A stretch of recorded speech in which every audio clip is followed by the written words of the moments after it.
Assalamualaikum warahmatullahi wabarakatuh.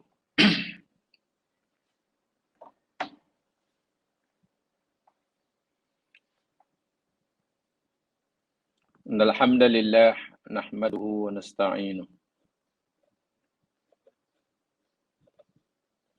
wa natubu ilaihi wa nastaghfiruh.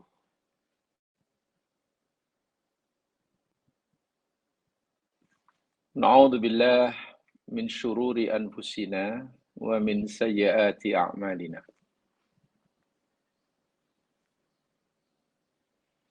May yahdihillahu fala mudhillalah wa may yudlil fala hadiyalah.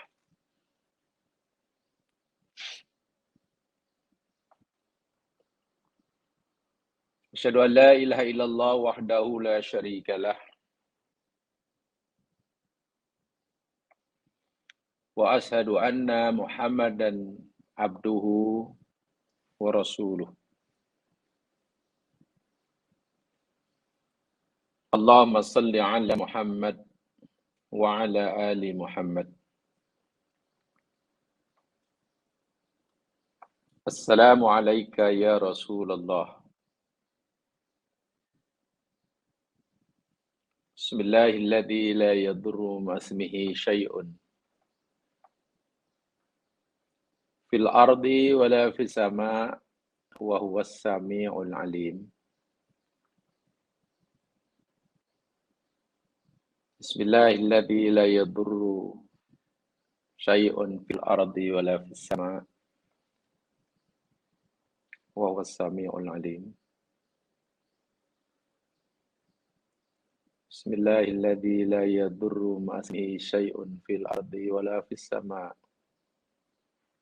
wa huwas sami'ul alim.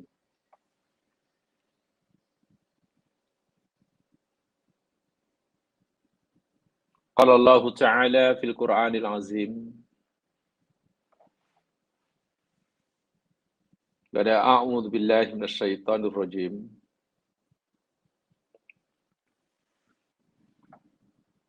Ya ayyuhalladzina amanu may yartadda minkum 'an dinihi fasawfa ya'tillahu biqaum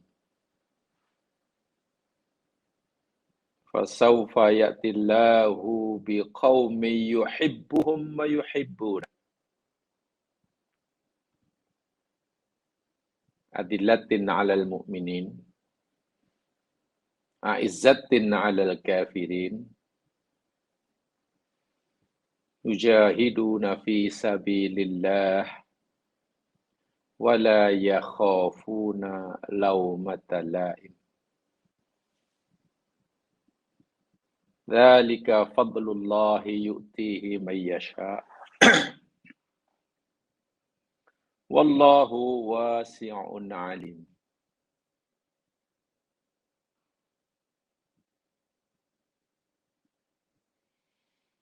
Wahai orang-orang yang beriman, sesiapa sahaja di antara kamu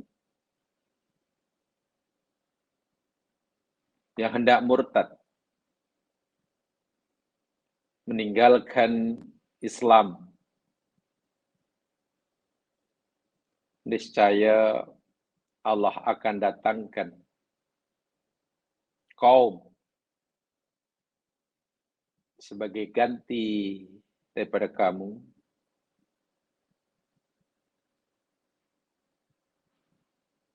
kaum yang mereka itu Allah sangat mencintai mereka dan mereka pula amat sangat mencintai Allah.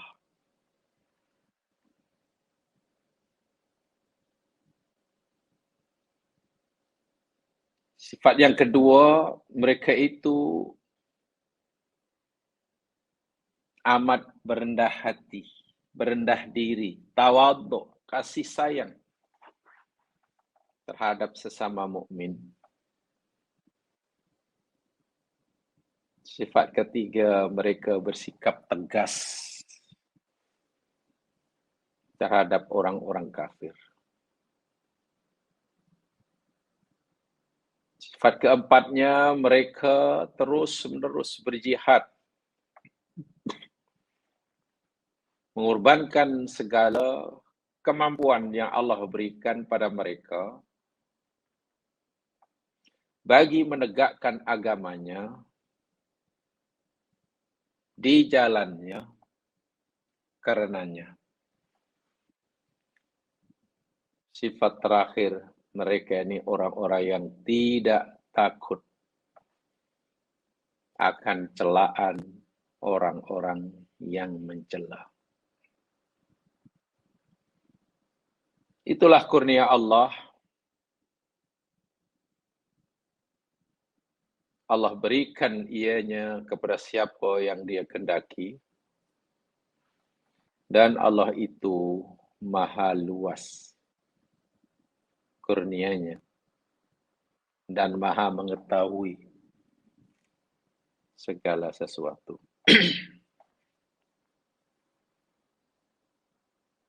Muslimin, muslimat rahimakumullah. Alhamdulillah, pagi hari ini kita dapat bersua semula bagi meneruskan ciri kajian kita tentang mahabbatullah wa rasulih. Menerusi ayat yang dibacakan sebagai mukadimah tadi, surah Al-Maidah ayat 54. Allah memberitahu bahwasanya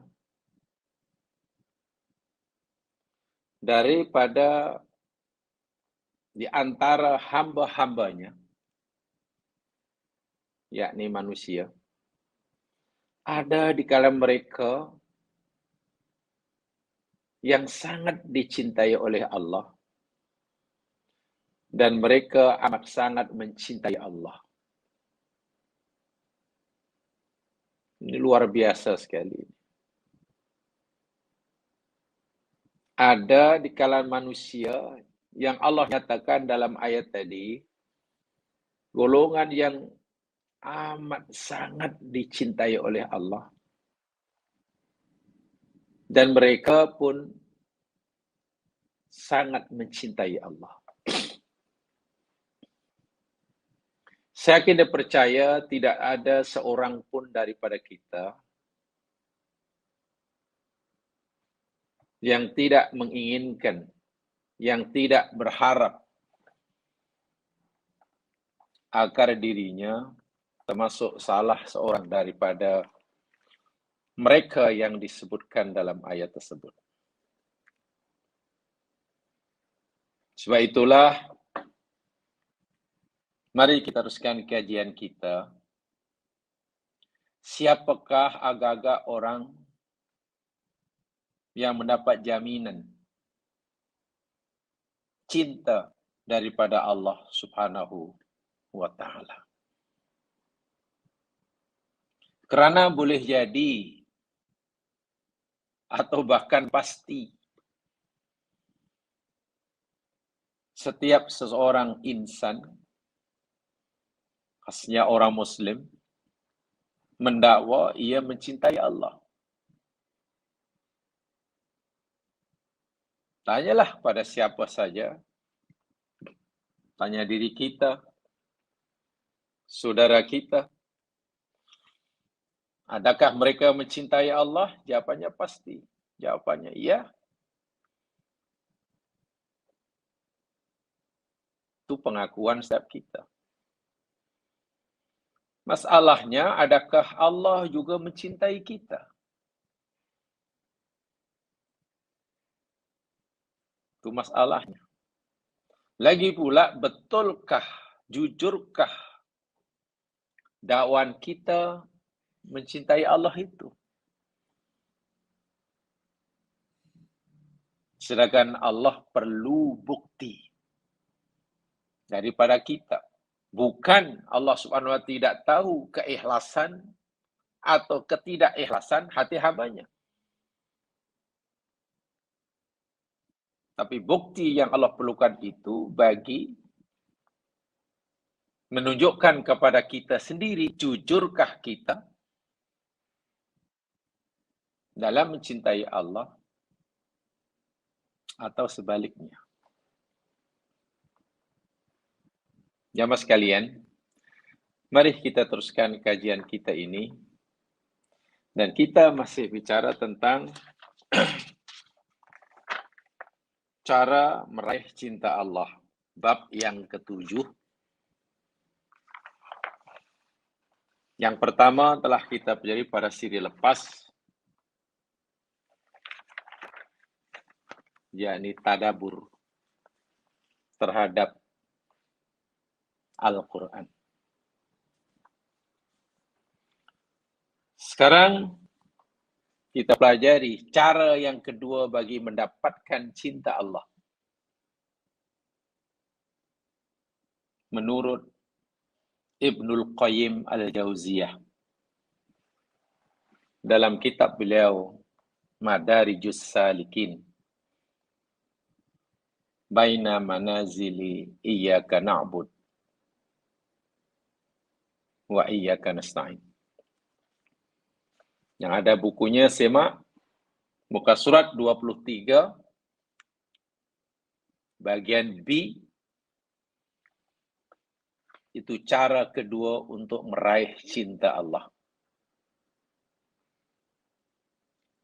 Mendekatkan diri kepada Allah dengan mengerjakan ibadah-ibadah sunat. Tentu setelah ia mengerjakan ibadah wajib.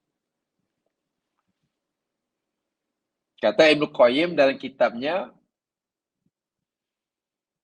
cara kedua bagi mendapatkan cinta Allah, yakni at-taqarrub ilallah bin nawafil ba'dal faraid. At-taqarrubu ilallahi bin nawafili wal faraid. Mendekatkan diri kepada Allah dengan memperbanyak amalan-amalan atau ibadah-ibadah sunat, tentu selepas mengerjakan ibadah-ibadah fardu dan wajib. Dengan cara ini, watsilu ila darajatil mahabbah. Seseorang akan mencapai tingkat kecintaan yang sebenar.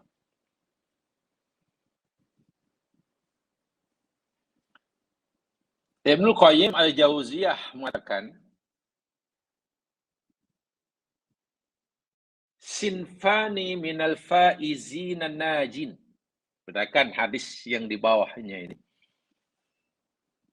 Ada dua kumpulan manusia,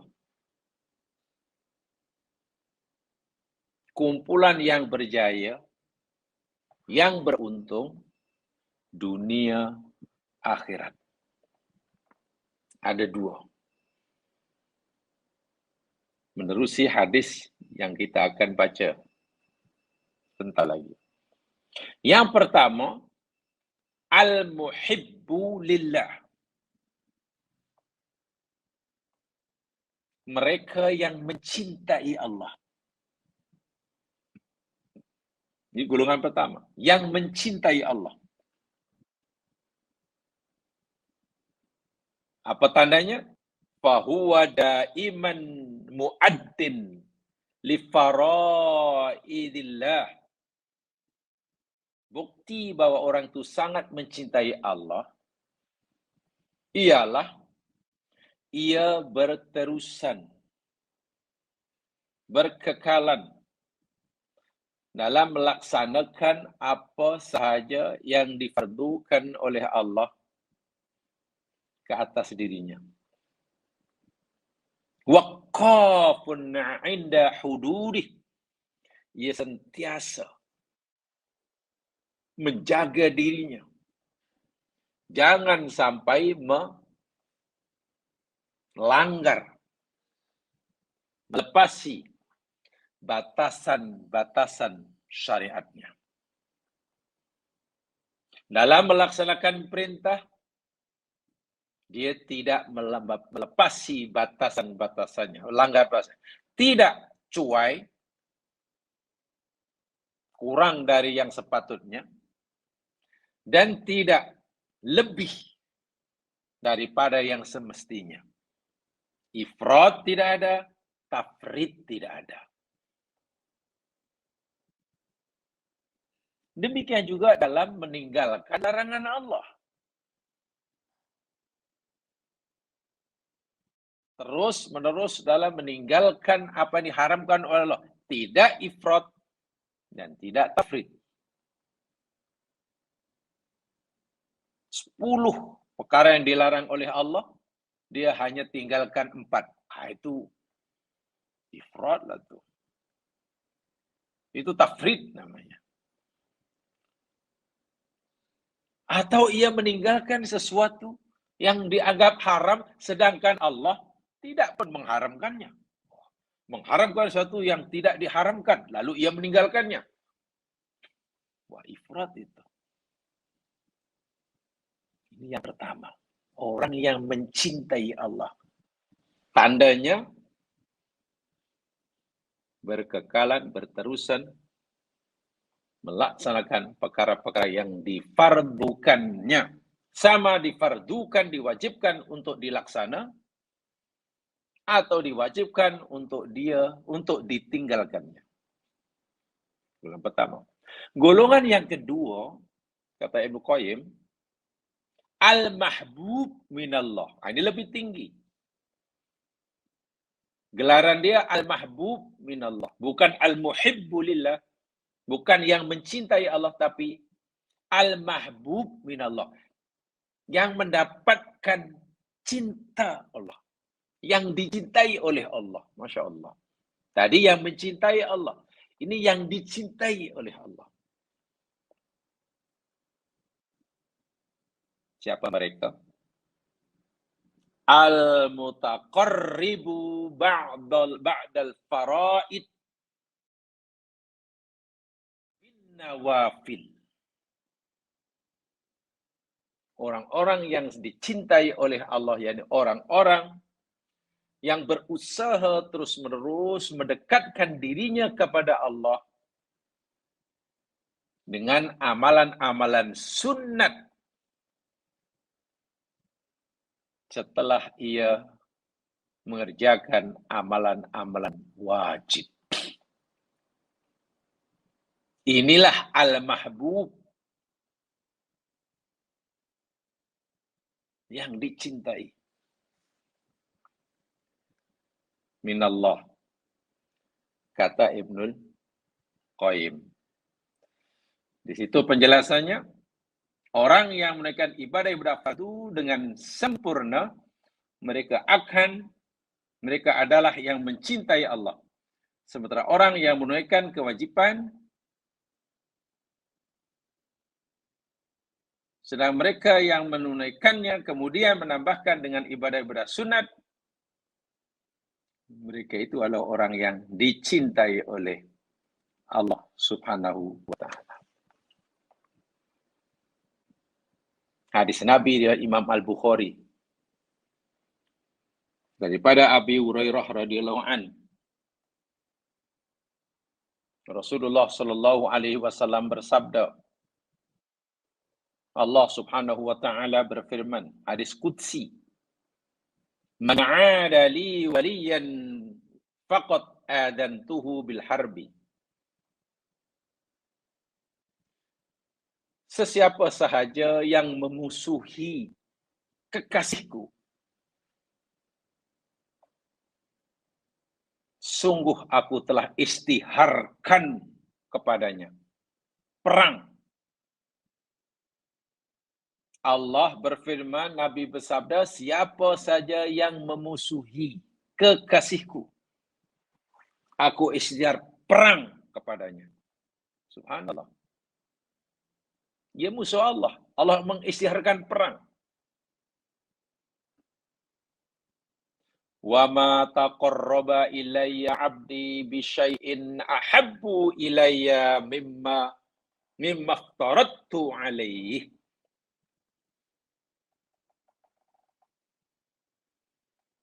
Dan tidaklah seorang hamba bertaqarrub, mendekatkan diri dengan beribadah kepadaku dengan sesuatu yang aku lebih sukai, yang aku lebih cintai daripada apa yang aku wajibkan kepadanya. Artinya, suatu amalan yang dilakukan oleh seorang hamba dengan tujuan ingin mendekatkan dirinya pada Allah. Amalan yang paling disukai oleh Allah ialah apa-apa yang Allah fardukan. Macam-macam cara orang melakukan perbuatan bagi mendekatkan dirinya kepada Allah. Cara itu, cara ini, cara itu. Bahkan ada dengan cara yang bertapa. Di gua. Di tengah hutan. Tak makan benda-benda yang bernyawa. Tak mandi, tak tidur.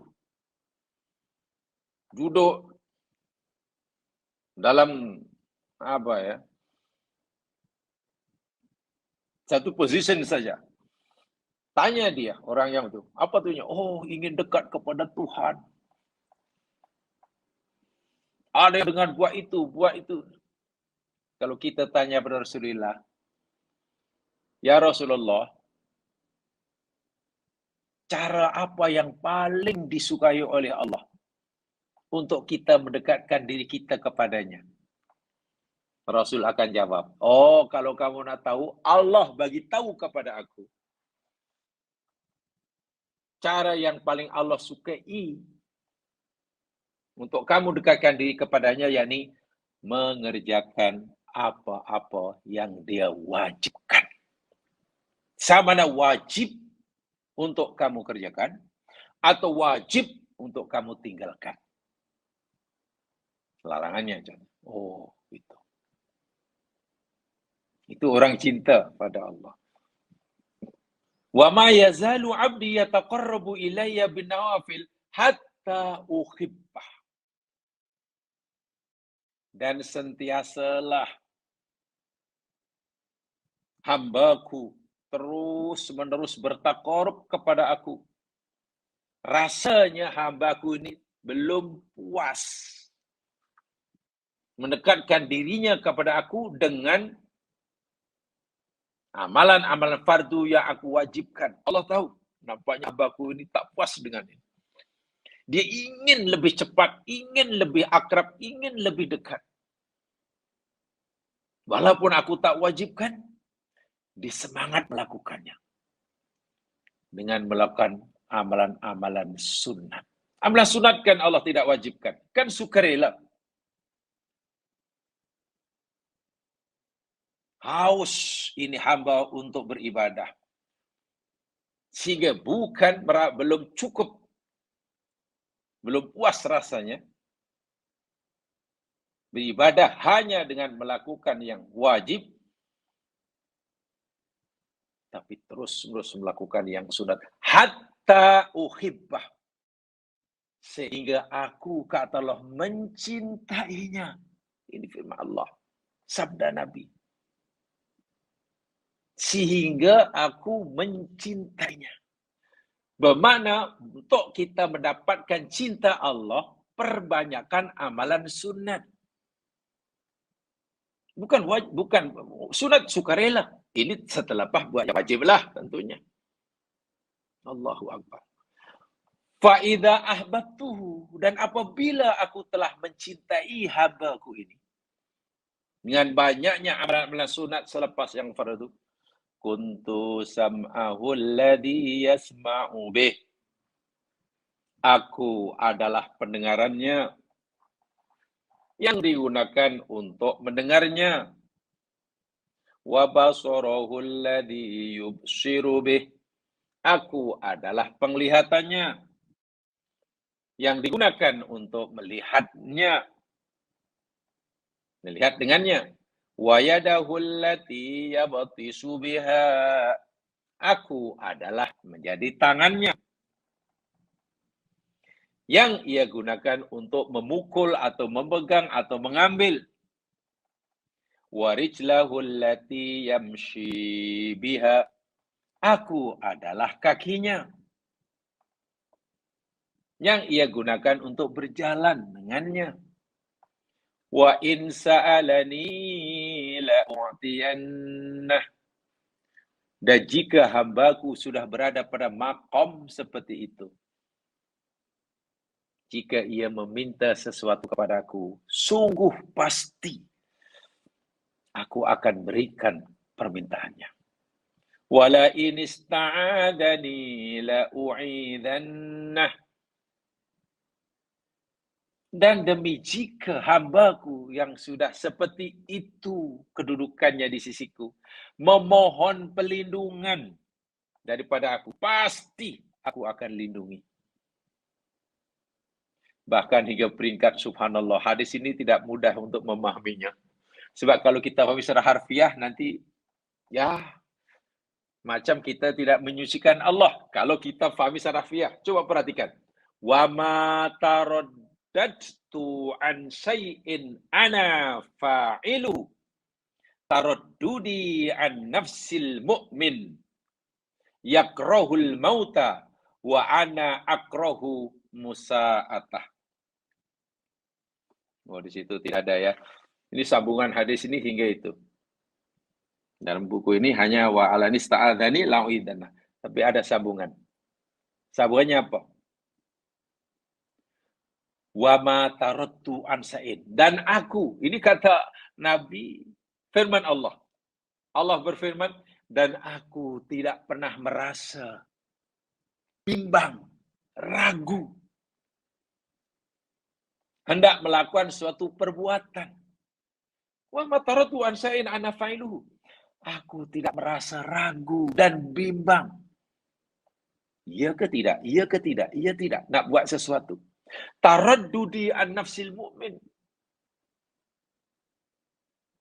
Sebagaimana keraguanku, taradduku atas diri jiwa orang mukmin. Si mukmin kekasihku ini tak suka mati. Dia tak suka mati. Wa ana akrahu musa'atahu. Sedangkan aku pula tak suka menyakitinya. Tuh, bahasa ini kan susah untuk difahami dari segi zahirnya. Orang mukmin yang sudah sangat dicintai oleh Allah tidak suka mati. Mati itu sesuatu yang tidak disukai oleh sesiapa. Allah pula telah menetapkan setiap yang hidup akan ajalnya. Bila tiba ajalnya akan mati.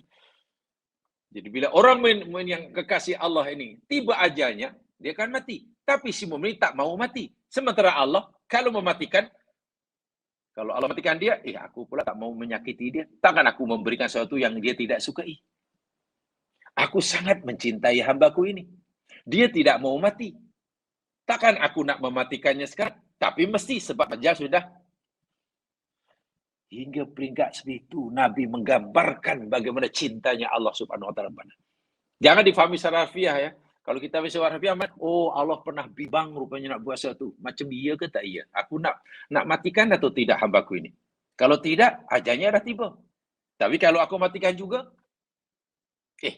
takkan aku nak matikan dia, sedangkan dia tak mau mati. Takkan aku memberikan sesuatu kepada kekasihku yang dia tak sukai. Ini betul-betul bahasa yang luar biasa lah. Kita tak mampu nak membayangkan betapa besarnya cinta Allah kepada orang ini. Aku menjadi telinganya yang dengannya mendengar, menjadi matanya yang melihat dengannya, menjadi kakinya. Lagi sekali, jangan difahami secara harfiah. Apa maknanya? Bila Allah sudah mencintai orang ini dengan banyaknya amalan sunat yang dilakukan selepas yang fardu, apapun yang keluar daripada dirinya, yang keluar pada mulutnya berupa ucapan, Allah suka, Allah ridho. Karena yang keluar dari mulutnya sesuai dengan kehendak Allah. Apapun yang dilihat, dipandang oleh matanya, mendatangkan pahala. Apapun yang didengar oleh telinganya, Allah ridha, Allah suka. Menambahkan pahala. Apapun yang dipegang oleh tangannya, kemanapun kaki melangkah, Allah ridho. Karena semua yang dilakukan oleh anggota tubuhnya, karena dapat arahan, perintah dari dalam hati kecilnya, semua muwafaqah, selari sesuai dengan kehendak Allah. Itulah cinta sebenar. Itulah yang yang Nabi katakan, waliullah. Jadi waliullah itu orang yang seperti inilah. Rupanya cukup simpel. Teorinya cukup simpel untuk jadi waliullah. Pastikan yang diwajibkan untuk kita buat, atau yang dia wajibkan untuk kita tinggal, kita patuhi. Itu satu. Selepas itu, lakukan yang sunat-sunat. Apatah lagi jamaah sekalian, di dalam agama kita ini, ya, hampir tidak ada amalan lah yang wajib, kecuali pasti ada yang sunat. Allah wajibkan kita sholat. Wajib 5 waktu. Tapi ada yang sunat, sholat sunat. Pasti yang disertai yang sunat. Allah wajibkan kita puasa. Sebulan, tahun. Tapi ada pula yang disunatkan. Allah wajibkan kita zakat. Zakat wajib. Memberikan harta.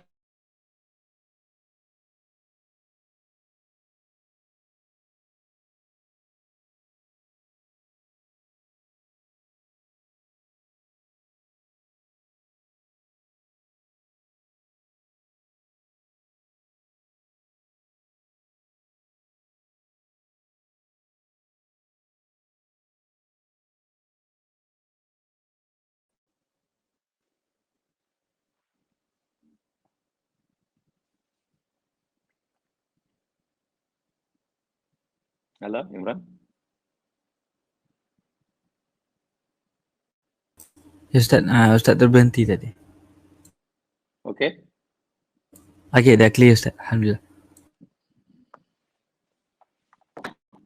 Kau lagi. Di dalam agama kita ini tidak ada perintah wajib. Kecuali ada perintah sunatnya. Ada perintah sholat wajib. Ada sholat sunatnya. Ada puasa wajib. Ada puasa sunatnya. Ada zakat pemberian sebagai harta yang wajib. Ada yang sunat banyak. Yang sunat lagi banyak. Ada haji wajib. Sekali seumur hidup. Yang sunatnya berapa kali? Terulang. Masya Allah. Jadi kalau kita perhatikan, kita cermati, perintah wajib, perintah Allah yang wajib kita tinggalkan, larangan Allah yang wajib kita tinggalkan, perintah Allah yang wajib kita kerjakan. Saya ulangi, perintah wajib yang Allah, perintah wajib daripada Allah yang kita mesti lakukan, dan larangan wajib yang kita mesti tinggalkan, itu sebenarnya tidak banyak. Tidak banyak, boleh dikira dengan jari. Yang wajib dilakukan, 1, 2, 3, 4, 5, 6. Yang wajib ditinggalkan, wajib tinggalkan mana yang haram lah, 1, 2, 3, 6. Jumlahnya seterahat. Yang banyak itu yakni yang sunat. Yang kita disuruh secara sukarela melakukannya, bila itu suruhan, atau sukarela meninggalkannya jika itu larangan. Contohnya makruh. Masya Allah. Memperbanyak mengamalkan amalan sunnah. Membolehkan kita meraih cinta Allah kepada kita. Hadza ma qasadahu Ibnul Qayyim. Inilah yang dimaksudkan oleh Ibnu Qayyim dengan ucapannya at-taqarrubu ilallahi binawafil ba'dal faridah fa innaha musilatun ila darajatil mahbubiyah ba'dal mahabbah. Ini ucapan Ibnu Qayyim. Bertaqarrub kepada Allah dengan memperbanyak amalan-amalan sunat selepas amalan-amalan fardu, sesungguhnya ianya dapat menghantarkan seseorang, menyampaikan seseorang kepada darjah al-mahbubiyah. Ada 2 darjah. Darjah yang bawah sikit namanya darajatul mahabbah. Darajatul mahabbah. Darjah di atasnya, maqam di atasnya namanya darajatul mahbubiyah. Darajah mahabbah yakni darjah kita cinta Allah. Kita cinta Allah dengan mengamalkan amalan-amalan fardu. Kalau kita ingin naik lagi, ada darjah di atasnya. Namanya darajatul mahbubiyah. Maqam darjah kita dicintai olehnya. Caranya memperbanyak amalan-amalan sunat selepas yang fardu. Jadi cinta pun ada. Walha darajah mahabbah itu sudah tinggi. Alhamdulillah, Masya Allah. Tapi belum yang tertinggi. Ingat, Ibnu Qayyim termasuk orang sangat jago, sangat piawai dalam menjelaskan masalah-masalah hati.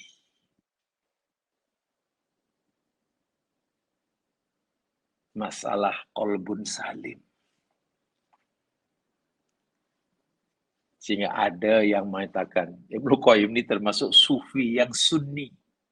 Karena banyak buku-bukunya cerita tentang macam mana hendak membersihkan hati. Sunni karena semua pendapatnya didasarkan kepada dalil-dalil yang jelas daripada agama. Fal mahbubun al-mutaqarribun bil faraid. Maka orang-orang yang dicintai oleh Allah, yang sentiasa mendekatkan dirinya kepada Allah dengan melakukan perkara yang fardu, wal mahbubun al-mutaqarribuna binawafil ba'dal faraid, dan orang-orang yang dicintai oleh Allah dengan mendekatkan dirinya kepada Allah dengan melakukan amalan yang sunat selepas fardu, hum auliyaullah, mereka itulah wali-wali Allah. Wa asfiya'uhu, dan kekasih-kekasih orang-orang pilihan Allah. Wa khiyaratuhu, dan orang-orang yang terbaik daripada kalangan hamba Allah. Wa fiha ula, perkataan orang-orang inilah hadis Nabi tadi Nabi sabdakan. Berdasarkan uraian Ibnu Qayyim ini maknanya wali Allah ini bukan golongan elit tertentu, bukan. Boleh diusahakan oleh setiap kita. Peluang untuk menjadi waliullah ini terbuka luas bagi setiap mukmin.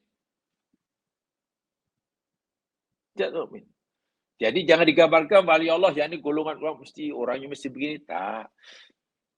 Ini bermakna waliullah itu pun ada tingkatan-tingkatan. Ada yang tinggi, ada yang wali itu kan kekasih ya. Ada yang amat sangat dikasih oleh Allah dan mendapat kasih Allah yang besar, ada yang hanya sikit, tapi tak waliullah, jadi bertingkat.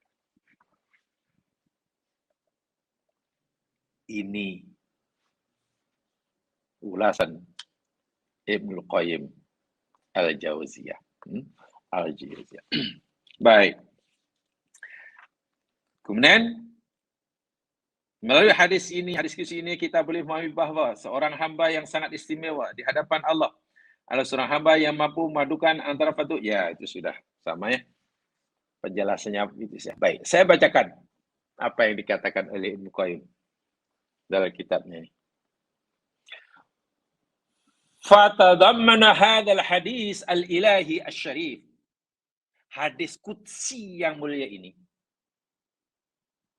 telah mengandungi hasru asbabil mahabbatillah fi amrain. Mengandungi dua asbab. Dua perkara yang menjadi sebab kecintaan Allah. Atau kecintaan Allah ini, ya, baru kita dapat raih dengan dua. Ada'u faridatihi wa taqarrub ilahi bin nawafil. Melaksanakan segala yang difardukan dan terus bertaqarrub dengan amalan-amalan sunnat. Amalan-amalan sunnat. Kenapa ya begitu? Ya Mas sekalian, mungkin saya agak sedikit apa ya? Macam mana ya istilahnya? Rasulullah SAW kan pernah bersabda ya Mas sekalian ya. Sesuatu yang membuat hati Nabi ini gembira. Sesuatu yang menyebabkan Nabi ini mendapatkan kepuasan. Kepuasan jiwa, ketenangan rohani. Satu saja apa? As-salat. Ju'ilat lis-salat qurratu aini bis-salat. Allah telah menjadikan salat itu menjadi apa ya? Qurratu aini. Sesuatu yang menyejukkan hatiku. Menyejukkan hatiku. Artinya apa? Taqarrub kepada Allah dengan mengamalkan yang fardu.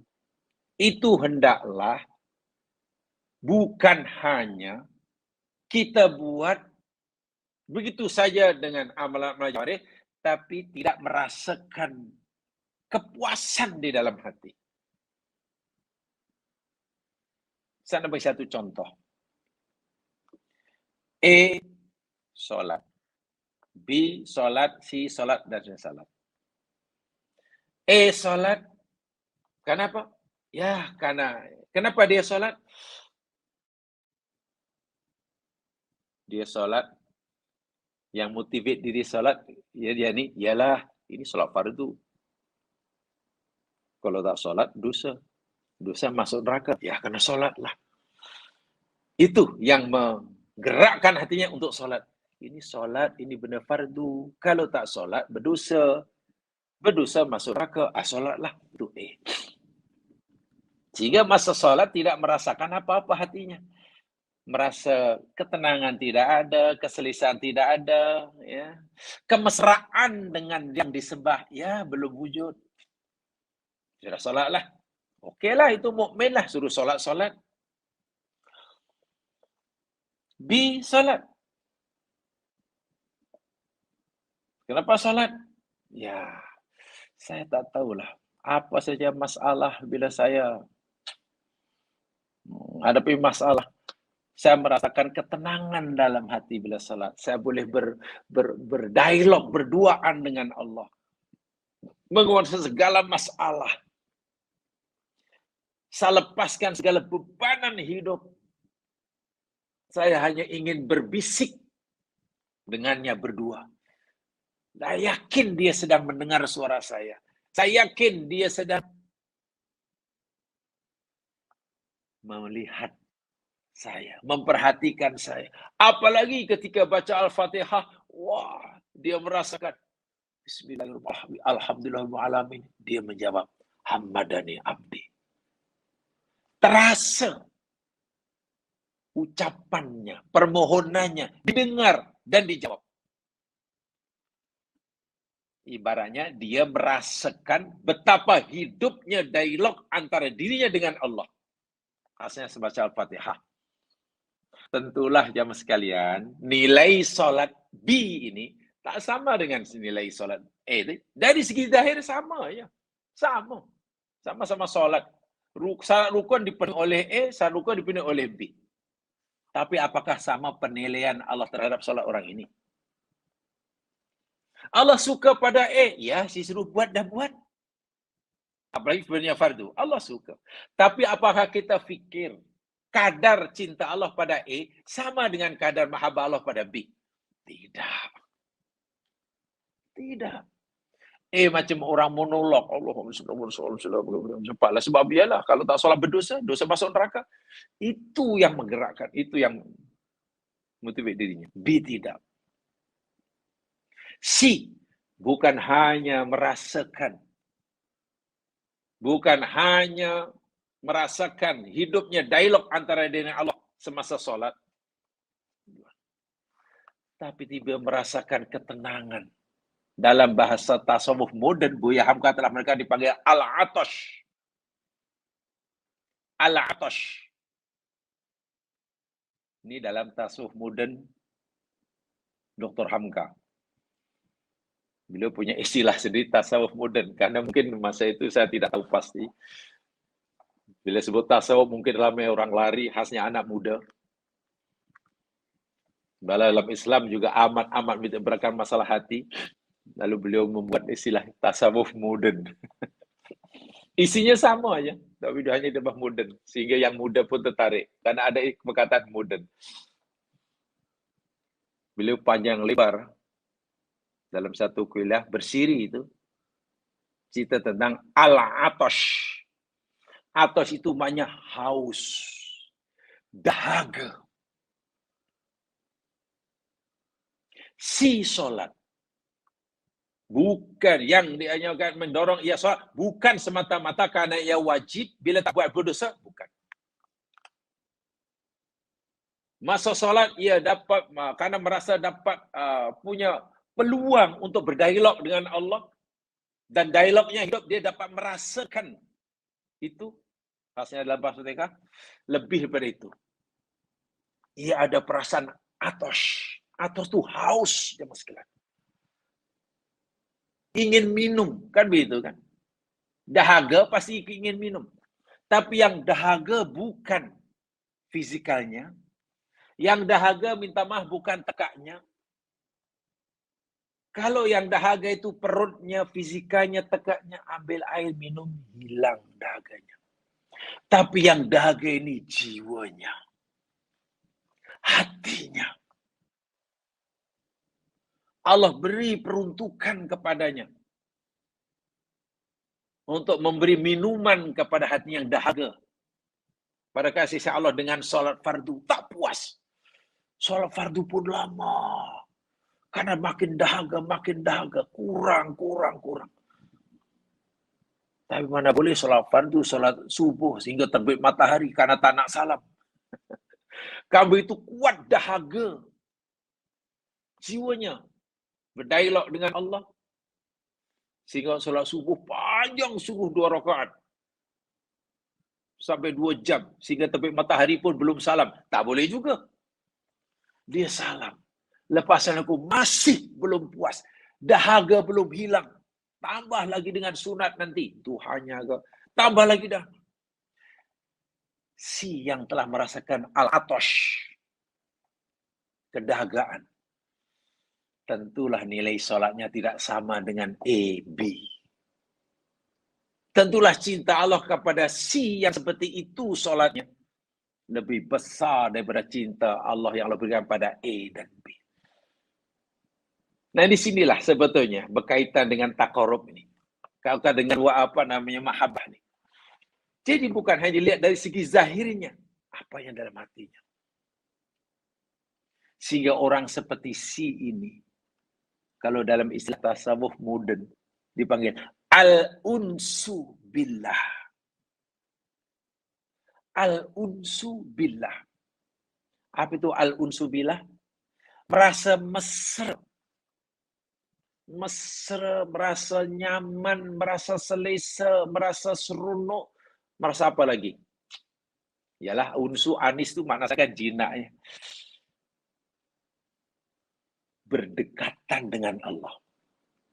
Tidak ada suasana, tidak ada keadaan yang boleh memberikannya keselesaan, ketenangan, kemesraan, kenyamanan selain daripada keadaan atau waktu semasa ia duduk di hadapan Allah. Duduklah seorang diri di atas bukit, melihat pemandangan yang sangat indah. Itu pun belum memberikan kepuasan yang sebenar. Mencapailah segala yang dicita-cita dia diharapkan. Hatinya masih belum puas. Rasanya belum puas. Masih ada sesuatu yang kurang. Suasana, keadaan, masa yang paling memberi dia kenyamanan, ketenangan dalam hidup ketika ia sedang berduaan dengan Tuhannya. Al-unsu billah. Bila orang sudah sampai itu, inilah waliullah. Inilah mendapatkan curahan cinta daripada Allah. Dan itu tentu tidak mungkin dilakukan sepanjang hayatnya mas kan tugas bukan. Tugas manusia bukan hanya sholat. Lalu dia mencari lagi peluang untuk dapat al-unsu billah di luar sholat. Ya mungkin semasa baca Quran, ya mungkin semasa bekerja, sentiasa merasai ma'iyatullah ini. Tidak ada tempat yang memberikan kenyamanan, keselesaan, ketenangan yang sebenar melebihi daripada ketika ia berada di tempat di atas tikar sembahyang. Sebab itu dia haus, al-atash, dapat siraman rohani dengan salat fardunya, tak puas. Lalu ingin cari lagi, menghilangkan dagangnya dengan yang sunat. Setelah mendapatkan minuman melalui ibadah-ibadah wajibnya, masih dahaga, al-atash. Lalu ia ingin mencari melalui sunah-sunahnya. Jadi ada istilah, kalau dalam tasawuf modern, ada istilah al-atasu. Luar biasa uraiannya. Dahaga. Bila orang sudah dahaga itu apa yang dipikir? Cari air. Iya. Sedang burak pun, yang asyik pun ditinggalkan bila dahaga dah tak boleh tahan. Semua urusan nanti dulu. Nih, tekak dahaga. Itu baru dahaga fisikal kita. Bagaimana kalau jiwa dahaga? Atos itu sifat yang mulia rupanya. Atos itu yakni semacam injin penggerak bagi jiwa seseorang untuk rajin beribadah. Rajin sholat, rajin buat baik, rajin itu. Kalau kita ingin tenaga yang kuat untuk menggerakkannya dan tidak ada malas-malas, pastikan kita ada sifat al-atoshu. Al-atosh. Tapi tidak mudah, itu bukan datang dengan tiba-tiba ya. Bukan datang dengan tiba-tiba. Itu perlu diusahakan. Oke? Itu at-taqarrub ilallah. Yang kedua. Sekarang yang ketiga. Apakah amalan ketiga yang bila kita mengeluarkannya kita mendapat makom yang lebih tinggi, bukan darajatul mahabbah tapi darajatul mahbubiyah. Ada dua istilah ya. Saya kenalkan dua istilah. Satu darajatul mahabbah. Darajatul mahabbah itu darjat orang yang mencintai Allah, dah tinggi. Atasnya lagi darajatul mahbubiyah.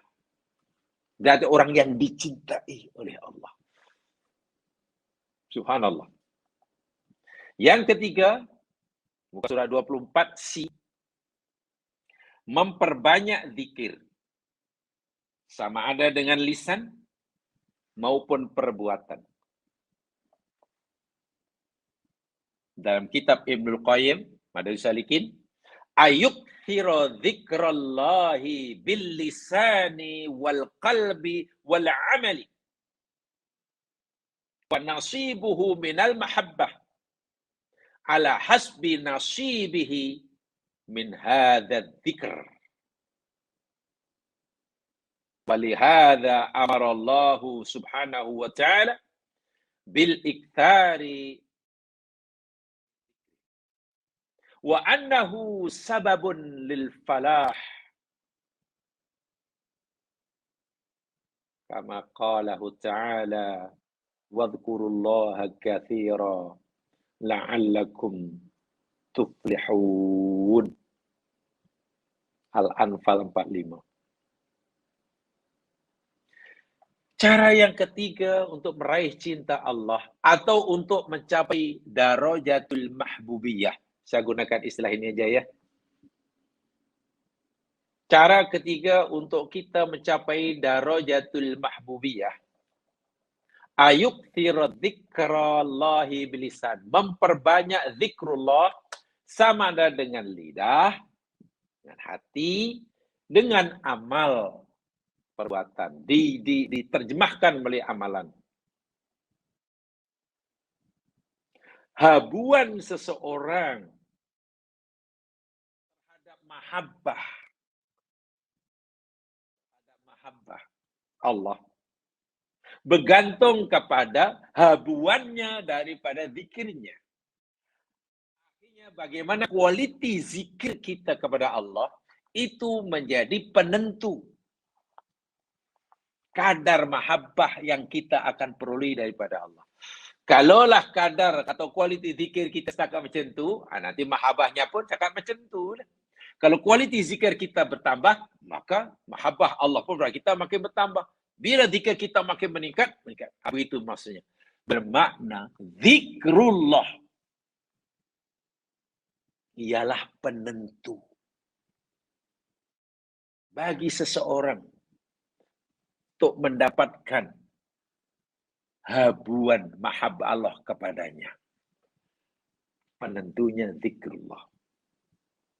Makin berkualiti, makin banyak dan makin berkualiti zikirnya, ya makin banyak dan makin besarlah mahabbah Allah kepada orang itu. Wadhkurullaha katsira, ingat oleh kamu kepada Allah banyak-banyak, la'allakum tuflihun, supaya kamu berjaya dunia akhirat. Ada dua macam zikir. Di situ di dalam buku ini lihat muka surat 24, saya bacakan dahulu. Di sini ditambah sedikit tentang ya peraturan syariatnya lah. Zikir ada dua. Ini menurut peraturan syariat ya, nanti saya berikan dari tingkatan hati. Dari peraturan syariat, zikir terbagi dua, satu muqayyad, yang satu mutlak. Zikir muqayyad, yakni zikir yang dibatasi, dihadkan, ditentukan. Kadarnya, jumlahnya, waktunya. Itu zikir muqayyad lah. Ini mesti mengikuti apa yang telah dicontoh oleh Nabi. Muqayyad. Apa yang Nabi baca selepas solat? Ini. Itu zikir muqayyad. Zikir muqayyad. Zikir-zikir dalam solat, muqayyad. Ada yang mutlak. Mutlak itu ya macam solat kan. Kan ada solat sunat mutlak namanya. Ada puasa mutlak. Tak ada niat nak puasa pun sebetulnya malam tadi. Tapi tiba-tiba hingga saat ini belum makan daripada malam. Tak apalah, puasa aja lah. Puasa apa tu? Ya puasa ya karena Allah. Nah, ada yang muqayyad, ada yang mutlak. Yang mutlak itu, wah, ada wus'ah. Kita ada kelaparan karena bergantung kepada keadaan kita, keselesaan kita. Bahasa saya bergantung kepada sikon kita. situasi dan kondisi. Muqayyad sesuai dengan 7 ajaran Rasul. Ini dari segi syariatnya. Patut kita patuhi juga. Tapi bicara kita ini kaitannya dengan hati. Begini, jemaah sekalian. Allah Subhanahu wa taala berfirman, saya sampaikan dahulu ya tentang hadis-hadisnya dahulu. Apa dalil-dalilnya sebelum kita sampaikan. Tadi yang pertama surah Al-Anfal ayat 45. Wadhkurullaha katsira la'allakum tuflihun. Tu dalam buku sudah dinyatakan disebut tu. Dan ingatlah oleh kamu akan Allah dengan banyak ingatan yang banyak-banyak supaya kamu berjaya. La'allakum tuflihun, supaya kamu berjaya. Lalu Allah Subhanahu juga berfirman dalam surah Al-Baqarah, "Fadhkuruni adzkurkum waskuruni wala takfurun." Ingatlah kamu kepada aku, niscaya aku akan mengingati kamu.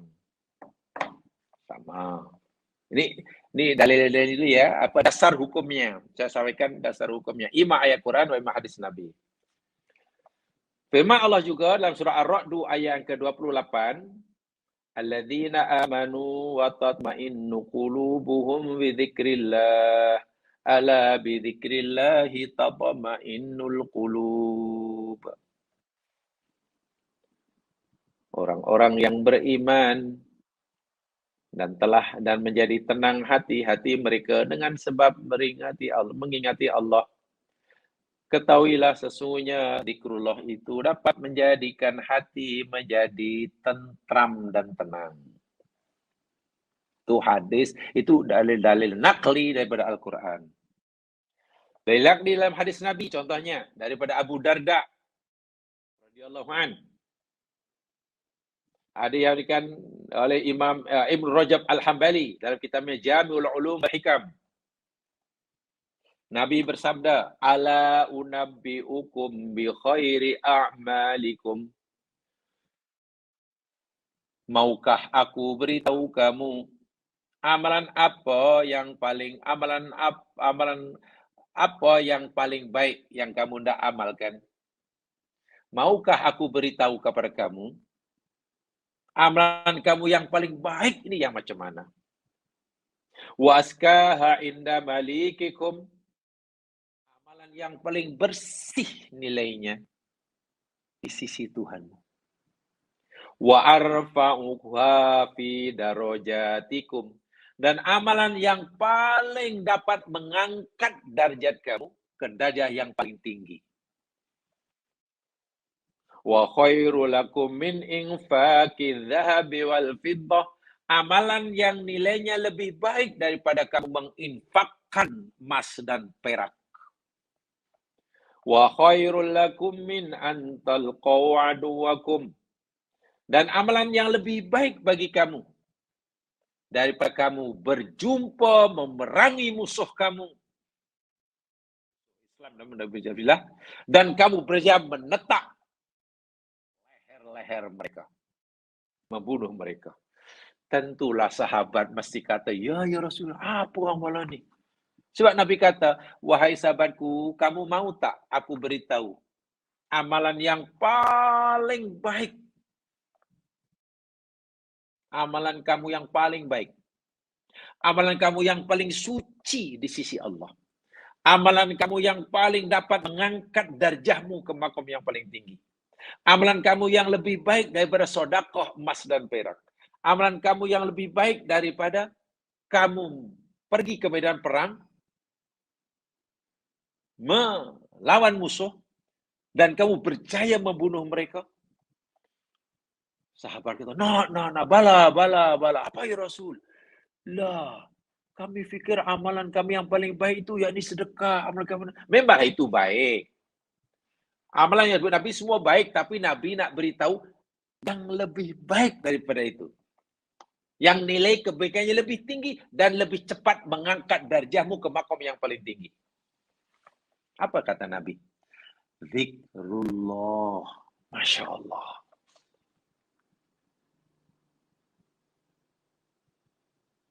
Orang banyak sedekah, Allah cinta.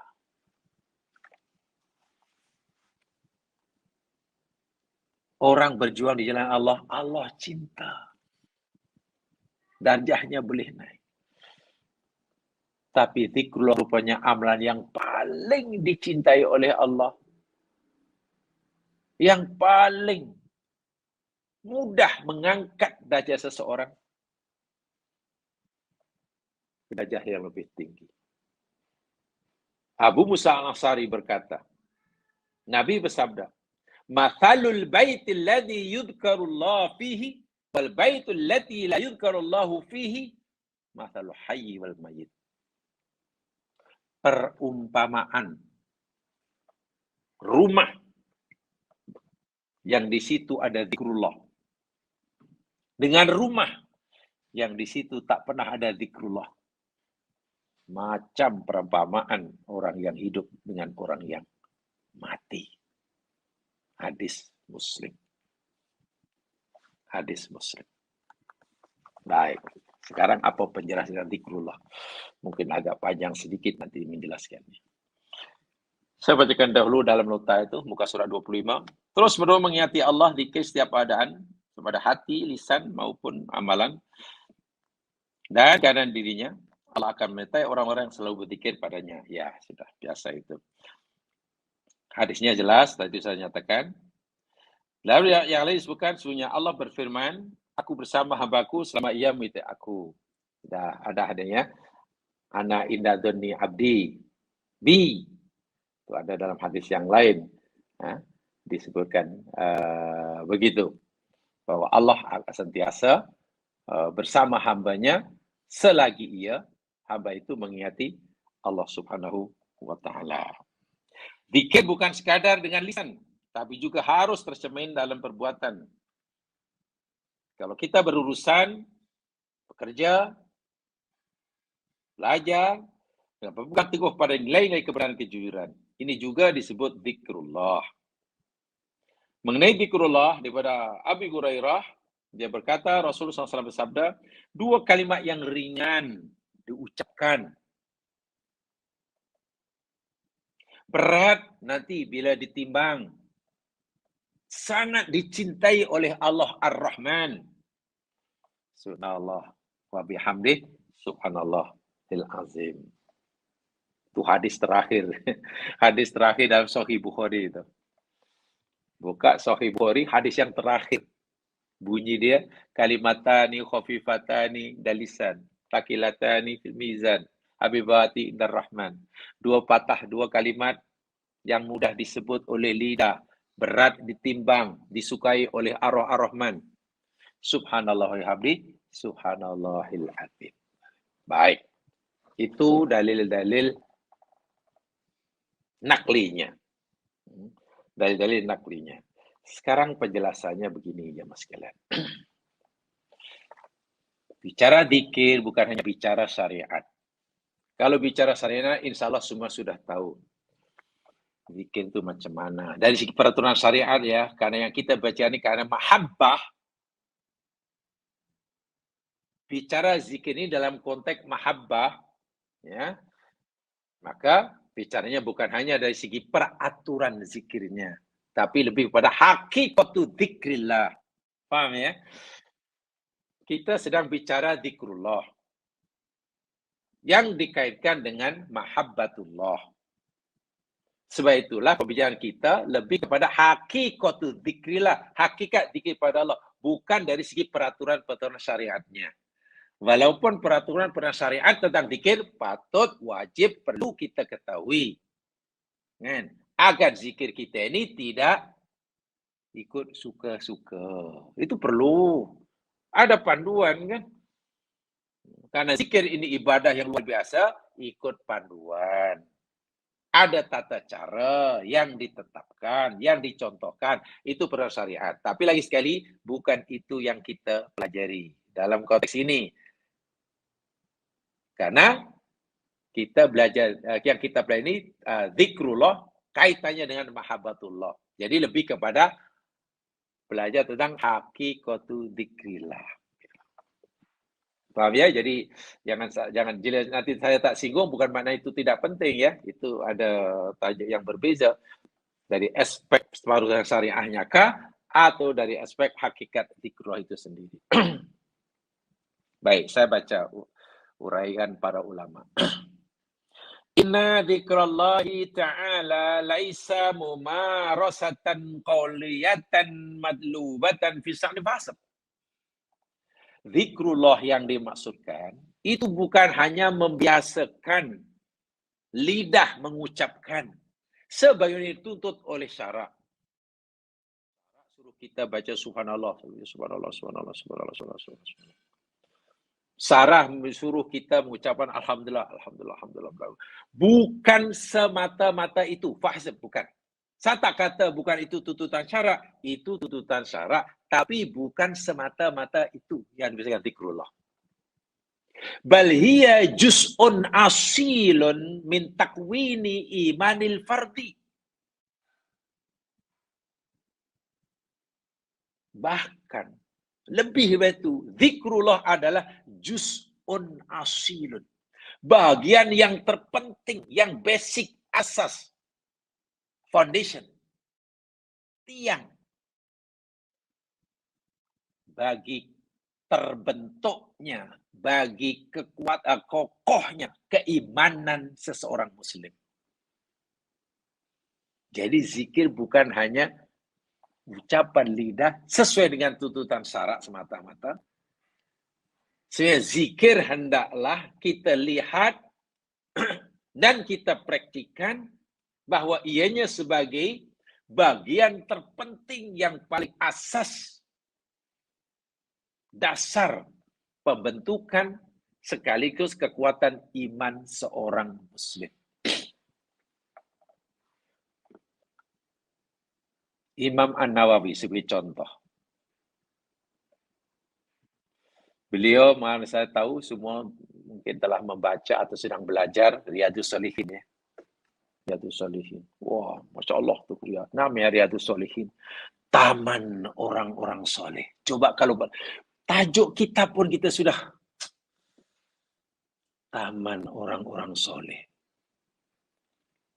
Daripada nama tajuk buku itu pun kita, ini nampaknya ini bukan buku akidah ini nampaknya. Walaupun tentulah pembahasan dalam kitab dia sendiri tidak terlepas daripada akidahnya. Unsur akidahnya ada, aspek akidahnya.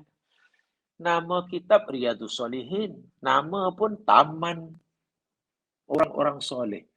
Ini tentu bukan kitab fikah, walaupun dalam itu ada aspek fikahnya. Tapi nama tajuknya pun ini mesti lebih kepada ini lebih kepada hati ini. Ini lebih kepada ihsan ini.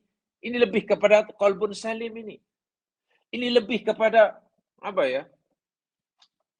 Tazkiyatun nafsi. Ini lebih kepada tasawuf. Boleh katakan begitu bagi orang setengah orang. Iya, namanya Riyadhus Shalihin. Oh iya, rupanya isinya Masya Allah. Uraian dia lebih ke sana. Tapi namanya Imam An-Nawawi, seorang ulama tauhid, rasa belum puas. Ada satu bagian dalam Riyadhus Shalihin yang Imam An-Nawawi merasa perlu menguraikan lebih luas, lebih panjang lebar, sehingga beliau menyusun lagi sebuah buku. Namanya Al-Adhkar. Betul ya? Al-Adhkar An-Nawawiyah. Saya yakin semua ada memiliki kitab itu. Baca ya. Al-Adhkar An-Nawawiyah. Imam An-Nawawi secara khas mengarang buku yang diberi tajuk Al-Adhkar. Zaman daripada zikir. Isinya zikir saja. Sebab kalau saya uraikan adhkar ini panjang lebar di kitabku Riyadhus Shalihin, nampaknya tebal sangat. Berjilid-jilid nanti. Tak apa. Aku asingkan, aku nak karang lagi buku khas untuk zikir saja. Itu menunjukkan ya mas sekalian, iman ini melihat zikrullah ini adalah satu bagian yang amat-amat penting dalam agama. Amat-amat penting. Sehingga beliau merasa perlu menguraikan dengan satu buku yang tebal juga. Tentang fadilatnya, perintah untuk zikirnya, dan caranya, dan macam, ya Allah lah. Masa jaga masa itu. Fadilat zikir seorang ke Maksudnya pagi ke petang ke, apa dibaca sebelum tidur, selepas itu. Subhanallah. Itu kita boleh nampak maknawi yang seorang, ya, cendekiawan muslim lah kalau bahasa sekarang, ulama yang menguasai pelbagai bidang ilmu agama. Hadis Nabi dikuasai, buktinya beliau berjaya memberi syarah muslim kan. Dan tidak terkira bukunya melihat zikrullah adalah aspek yang sangat penting dalam agama kita. Lalu apa itu zikrullah? Hakikatnya, ini bukan cerita dari segi peraturan syaratnya ya. Hakikatu dzikri huwa adamul ghaflati wan nisyan. Hakikat zikrullah itu ialah tidak leka, tidak lalai, dan tidak lupa. Itu dari segi bahasa.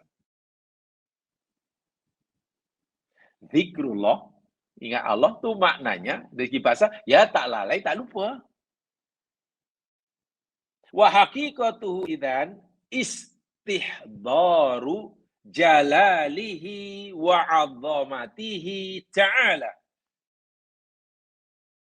Hakikat satu di antara hakikat zikir yakni menghadirkan kebesaran dan keagungan Allah. Wa ma'iyatuhu dan kebersamaan Allah dalam hidup. Ini hakikat zikir. Maksud zikrullah hakikatnya menghadirkan kebesaran Allah, menghadirkan merasai keagungan Allah, dan merasakan ma'iyatullah, kebersamaan Allah dalam hidup. Anda menyebut Allahu Akbar. Allahu Akbar. Allah Akbar. Kalau kita hanya nyebut Allah Akbar, Allah Akbar, Allah Akbar, Allah Akbar, Allah Akbar, Allah Akbar, tak rasa apa-apa. Karena kita mengejar bilangan. Itu yang dinyatakan di awal tadi. Zikrullah bukan hanya mengucapkan dengan mulut itu semata. Walaupun syarat menyuruh begitu. Bila kita menyebut Allahu Akbar, hati kita dipenuhi oleh rasa kebesaran Allah. Tapi bagaimana mungkin kita hendak memenuhkan hati kita dengan kebesaran Allah semasa lidah menyebut Allahu Akbar? Jika otak kita, memori otak kita belum kita isi dengan maklumat-maklumat tentang kebesarannya. Faham? Saya ulangi. Bila sebut Allahu Akbar, kita hendaklah merasakan, menghadirkan juga merasakan kibria, kebesaran Allah dalam hati. Masalahnya bagaimana mungkin hati kita akan kita penuhi dengan rasa kebesaran Allah semasa lidah menyebut Allahu Akbar. Apabila memori otak kita belum kita isi dengan maklumat tentang kebesaran Allah. Iya ya. Makna kita belum kenal kebesaran Allah. Bagaimana kita, hati kita akan rasa kagum kepada kecanggihan teknologi seni bina. Teknologi, arsitektur. Bangunan Buruj Arab. Buruj apa namanya? Apa tuh di Dubai itu? Khalifah. Kalau kita lihat pun tak pernah membaca maklumat tentang kecanggihan teknologi yang pun tak pernah. Macam mana hati rasa kagum? Bila kita menyebut Buruj Khalifah, menara berkembar Petronas. Macam mana kita hendak? Hati pasti, ya hanya lidah. Hati tak terasa kagum karena kita tak dapat maklumat.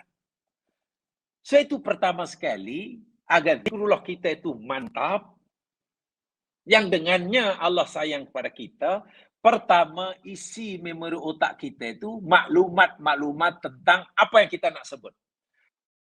Kita nak ya Allahu Akbar, Allah Masar, pertama memori otak kita isi dengan maklumat tentang kebesaran Allah.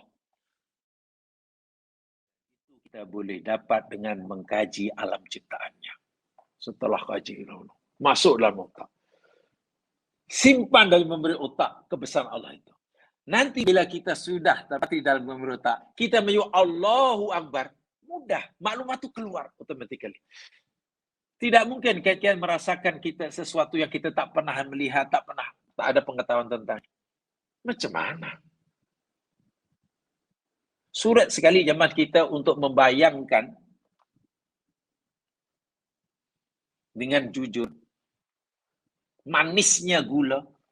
Ketika kita cakap gula itu manis, kalau kita tidak ada pengalaman merasainya. Nah, itu zikir. Bila sebut Allahu Akbar, hati dipenuhi dengan rasa kebesarannya. Kerana dalam memori otak kita sudah dapat maklumat tentang kibriya Allah. Melalui pengamatan, kajian, tadabbur, tafakur dan sebagainya kita pelajari tiap hari. Apa kesan daripada Allahu Akbar? Walaupun hanya menyebut sekali. Tiba-tiba diri kita ini, alam dan isi ini, terasa begitu kecil sekali. Orang yang hatinya dipenuhi dengan rasa kibriya Allah, merasakan kibriya Allah, apa kesannya? Diri ini, bumi ini, alam semesta ini, jawatan ini, harta benda ini, pangkat ini, tiba-tiba merasa kecil. Sehingga orang tidak membanggakannya, tidak membesarkannya, tidak memujanya, jauh lagi menggantung hidup kepadanya. Karena yang besar hanya dia, Allahu Akbar. Ingat, Allahu Akbar, bukan Allahu Akbar min, tak ada. Kan Allahu Akbar itu mana isim tafdil, itu untuk imtiyaziyah itu. Superlatif kan? Bukan Allahu Akbar min. Tak ada. Allah itu lebih besar daripada. Kan tidak ada. Allah itu maha besar. Bila dia maha besar, yang lain maha kecil. Apa kesan berikutnya? Bila sudah dirangkap itu? Rasa bangga diri, sombong, angkuh, tiba-tiba lebur sekelip mata. Itu kesan daripada Allahu Akbar. Itu baru satu Allahu Akbar. Kesan akhirnya hilang, lenyap takabur. Walaupun mungkin dia orang paling besar. Hilang sifat bongkaknya, walaupun dianggap orang paling alim di negeri itu. Rasa dirinya sangat kecil di hadapan Allah, walaupun dia diisi orang terkaya di negeri tersebut. Itu yang dimaksud, itu hakikatnya. Itu baru Allahu Akbar, Allahu Akbar. Sehingga kalau boleh saya katakan, hakikat zikrullah itu sebenarnya jamaah sekalian, Allah suruh kita zikir, fadkurullah kathiran, zikirlah banyak, ingat banyak itu. Salah satu makna tujuannya ni, Allah mengajar kita apa dipanggil positioning. Positioning. Allah mengajar kita macam mana kita hendak memposisikan diri kita dalam hidup ini. Kita ni sebagai apa, sebagai siapa di alam semesta ini di hadapan Allah. Itu satu di antara makna zikir. Bila orang menyebut Allahu Akbar, oh kita mesti memposisikan diri kita, meletakkan diri kita dalam posisi kecil, hamba, tidak punya apa-apa. Sehingga riak, takabur, sombong, angkuh, tiba-tiba lenyap sekali mata. Bila itu yang kita rasakan, zikir kita berjaya. Disitulah akan mencurah-curah mahabbah Allah pada kita. Allahu Akbar itu kan membesarkan Allah. Apa maknanya ketika kita membesarkan Allah dengan Allahu Akbar, dalam diri kita masih merasa besar. Kita masih merasa diri kita besar. Karena itu yang besar bukan Allah, kita pun besar. Ya Allah, Engkau Maha Besar. Tapi diri pun besar juga, ya Allah, hanya saya Engkau lebih besar. Sebab itulah Allahu Akbar kita, bahasa mudahnya, mungkin tidak ada nilainya jika dalam diri kita ini masih ada rasa takabur. Allahu Akbar itu namanya takbir. Takbir itu membesarkan Allah. Takabur itu membesarkan diri sendiri. Bagaimana mungkin takbir kita dianggap ikhlas jika takabur masih ada? Kita sudah mengakui Allah yang Maha Besar. Kenapa pula diri masih merasa besar? Jadi itu proses. Zikrullah itu hanya proses. Mengajar kita untuk kita mengetahui posisi kita dalam hidup ini, di dunia ini. Sebagai apa? Sebagai siapa di hadapan Allah. Oh, bila kita menyebut Allahu Akbar, mana kita sangat kecil. Maha suci Allah, subhanallah, subhanallah, subhanallah. Itu mengajar kita. Macam mana kita melihat itu? Kalau kita sudah kata Maha Suci Allah, maknanya Allah bebas daripada melakukan kezaliman. Allah tidak mungkin lepas pandang. Allah tidak mungkin tidak berlaku adil. Allah tidak mungkin tersilap. Allah tak mungkin buat sesuatu yang tak sepatutnya ada. Allah tidak mungkin mengadakan sesuatu yang tak sepatutnya ada.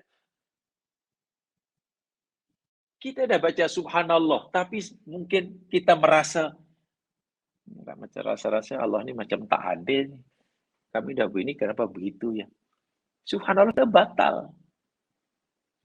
Kita sudah baca subhanallah, tapi kenapa masih komplain kepada ciptaan Allah? Kenapa benda tu macam tu? Sepatutnya tak ada tu. Kenapa ada? Sepatutnya ada, kenapa masih tak ada? Macam mana kita boleh kata sepatutnya ada? Makna kita mempertikaikan kebebasan Allah menghendaki sesuatu atau tidak menghendaki sesuatu. Sedangkan kita sudah kata subhanallah. Bila subhanallah, mana Allah bebas daripada melakukan perkara-perkara yang tak layak, yang tak patut bagi Allah. Semuanya adalah baik belaka. Melihat segala sesuatu adalah adil, baik, dan itu tidak mudah. Ini hakikat zikir ya. Ini saya sebagai pemulaan, nanti kita akan bincang panjang lebar. Hakikat zikir itu yakni istihdaru jalalihi wa azamatihi wa ma'iyatillahi ta'ala. Menghadirkan, merasakan kebesaran, keagungan, kebersamaan Allah dalam kehidupan. Jadi kalau ucapan zikir yang kita ucapkan tidak menimbulkan rasa itu hadirnya itu, ya mungkin perlu kita tingkatkan. Itulah bila zikir seperti itu, maka kita naik daripada darajatul mahab menjadi darajatul mahbub. Iya. Dan ini tidak mudah. Karena tidak mudah para nabi, jangan kita, para nabi pun memohon pada Allah agar mereka dibantu oleh Allah Subhanahu wa taala untuk melaksanakan perkara ini. Jamaah sekalian, sementara itu saya sampaikan yang daripada Allah jua, silap kena dari sendiri. Subhanakallahumma bihamdika, asyhadu an la ilaha illa anta, astaghfiruka wa atubu ilaik. A'udzu syaitanir rajim. Alladzina amanu wa salihat tawassaw bil haqq wa tawassaw bis sabr. Assalamualaikum warahmatullahi wabarakatuh.